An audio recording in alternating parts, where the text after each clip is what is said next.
चहचहाने वाली चिड़ियों का गान हमेशा प्रसन्नता का गान नहीं होता। दुख, पीड़ा और मोह ये सब अलग नहीं, एक समान। तुम्हारा मोह ही तुम्हारा दुख और तुम्हारे मोह का त्याग तुम्हें पूर्ण रूप से सुखी कर सकता है।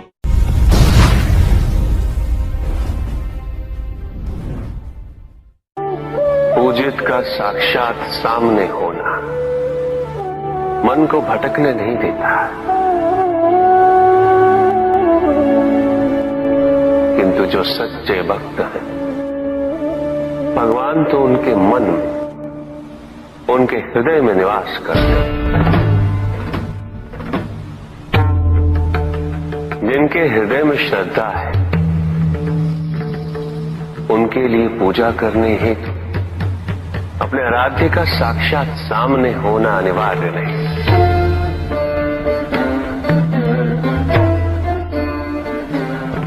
वो तो अपने मन के नेत्रों से प्रतिपल उनके दर्शन पा रहे हैं।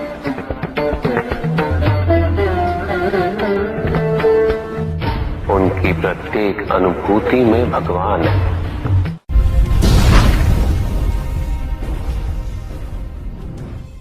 सत्य तो शाश्वत है, सत्य ही संसार में संतुष्टि और सुख का माध्यम है। जो सत्य से विमुख हो वो सदैव दुखी रहता है। जिसने भ्रम का मार्ग अपनाया वो आजीवन ढूंढता रहता है, किंतु विडंबना यही कि उसे ये ज्ञात ही नहीं कि वो ढूंढ क्या रहा है।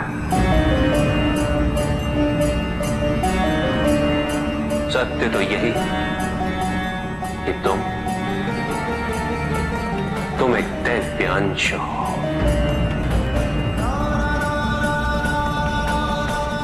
जन्मोपरांत तुम सबने अपने आप को केवल मनुष्य मान लिया और यही विस्मरण तुम्हारे कष्टों का कारण है। तुमने अपने शरीर को ही सत्य माना। लोभ, भय, शंका, असुरक्षा, छल, इन सब को अपने जीवन का आधार बना लिया।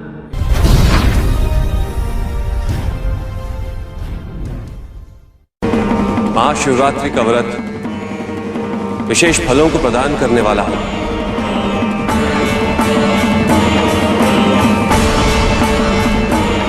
इस व्रत को रखने से पुरुषों की सारी मनोकामनाएं पूरी हुई।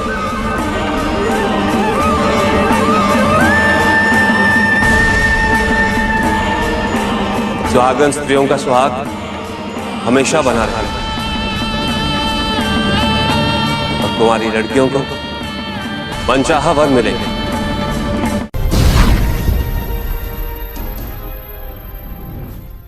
पुत्र और पुत्री में भेद करना उचित नहीं, किंतु तब भी कुछ व्यक्ति ऐसी मूर्खता कर बैठते हैं क्योंकि वो कन्या की महिमा से अपरिचित है, क्योंकि वो ये समझ ही नहीं पाते कि कन्या का सम्मान करना प्रत्येक व्यक्ति का धर्म है, क्योंकि कन्या जीवनदायिनी है, वो जननी है और जननी तो केवल सत्कार के योग्य होती है, उपेक्षा की नहीं। उसका तिरस्कार नहीं किया जाता। एक कन्या विवाह के पश्चात दो कुलों को जोड़ती है। परिवार की स्थापना है तो एक कन्या की भूमिका पुरुष से कहीं अधिक महत्वपूर्ण होती है। और जब परिवार से परिवार जुड़ते हैं तो समाज की स्थापना होती है।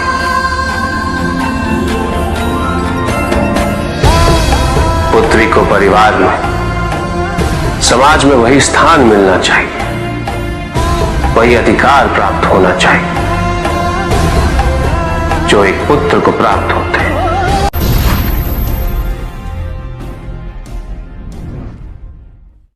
प्रेम क्या है? बताइए महादेव, कृपया बताएं कि प्रेम का रहस्य क्या है? क्या है इसका वास्तविक स्वरूप? क्या है इसका भविष्य? प्रेम क्या है ये तुम पूछ रही हो पार्वती? कि प्रेम का रहस्य क्या है? प्रेम का स्वरूप क्या है? तुमने ही प्रेम के अनेक रूप उजागर किए हैं पार्वती।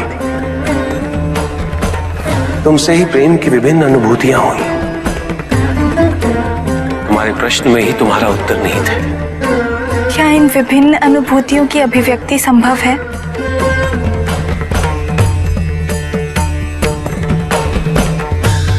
सती के रूप में जब तुम अपने प्राण त्याग मुझसे दूर चली गई,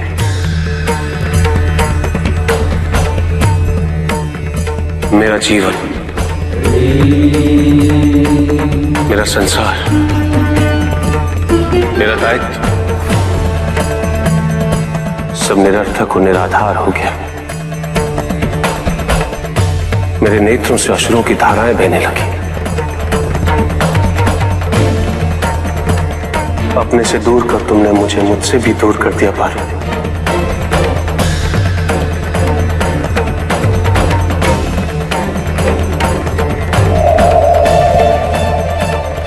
यही तो प्रेम है पार्वती।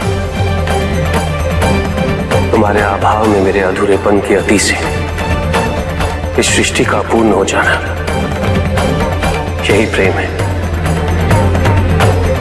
तुम्हारे और मेरे पुनः मिलन करवाने हेतु इस समस्त ब्रह्मांड का हर संभव प्रयास करना, हर संभव षड्यंत्र रचना।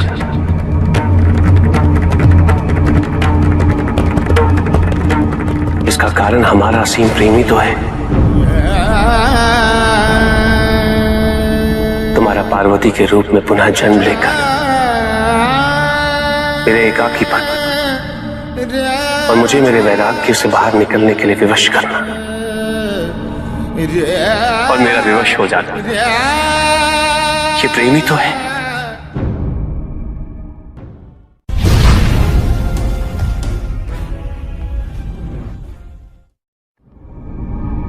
चंद्रमा उसी जल में प्रतिबिंबित होता है जो जल शांत स्थिर। यही तो समस्या होती है मन की। मन कभी भी शांत नहीं हो पाता है। जहां शांति नहीं वहां कुछ भी नहीं रुकता। समुद्र की लहरों की भांति विचारों का उपद्रव मन को निरंतर स्थिर रखता। कुछ भी सुनने और समझने के लिए मन का मौन रहना आवश्यक है, किंतु मन मौन रहना नहीं जानता। वो तो निरंतर कुछ ना कुछ कहता रहता, प्रतिपल शब्दों का आक्रमण चलता रहता है मन पर। और यही आक्रमण है जिसके कारण व्यक्ति कभी भी शब्दों के परे नहीं जा पाता। जहां जीवन की सत्यता का बोध उसकी प्रतीक्षा कर रहा होता।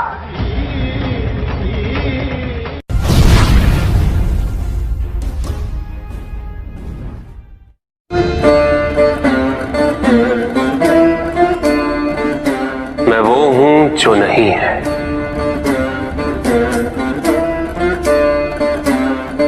जो नहीं है वो मैं हूं।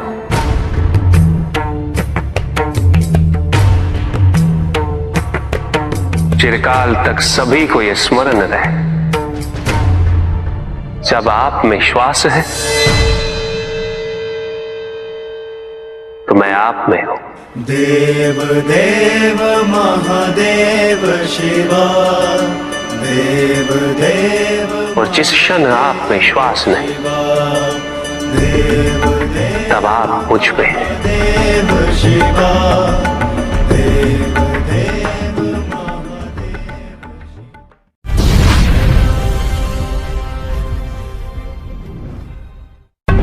सत्य को जानने के लिए वन में जाना अनिवार्य नहीं है।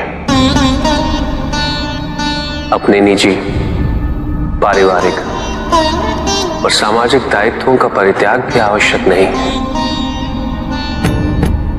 सत्य तो सदैव हमारे साथ है, हमारे सामने है, किंतु हम स्वयं धीरे धीरे उस पे अपने क्रोध, अपने अहम, भय, विचार और महत्वाकांक्षाओं जैसे कई आवरण चढ़ा देते हैं। सत्य हमसे नहीं, हम स्वयं सत्य से दूर हो जाते हैं।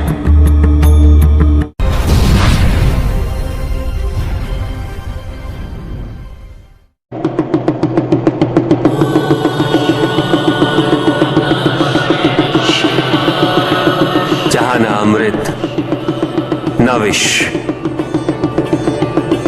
न सुख, न दुख, न स्वर्ग, न नरक, वही परम आनंद है। उसी परम आनंद तक की यात्रा है तुम्हारी। ये यात्रा आनंद के सानिध्य की है, ये यात्रा सानिध्य के आनंद की है। और इस यात्रा में मैं प्रतिपल तुम्हारे साथ हूं। मुझे ढूंढो मत, केवल पहचानो, तुम ही मैं हूं, मैं ही तुम। हर आरंभ का मैं ही अंत हूं और हर अंत सदैव मेरा ही आरंभ होगा। देव